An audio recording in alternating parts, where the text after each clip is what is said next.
పాట ఎవరు రాశారు? ఇంద్రధనుసు లాంటిదో ఈ సంసారము, అది కనిపించి మాయమయ్యే రంగుల వలయం.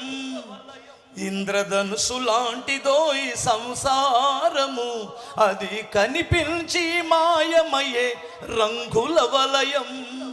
గడ్డి పువ్వు లాంటిది ఇలలో సౌఖ్యం, అది పాపానికి జీతమురా మనిషికి మరణం. ఈ జతెద్దుల్లో ఒకటి పోయిందనుకో, ఇంద్రధనుసు లాంటిదోయి, కోడల చేతిలోకి కొడుకు చేతిలోకి వెళ్ళిపోయిన తర్వాత అబ్బాయ్ అబ్బాయ్ ఇంత పెద్ద హోం దాకా బ్రతికిన నీవు ఒంటరోడు అయిపోతావు. పగల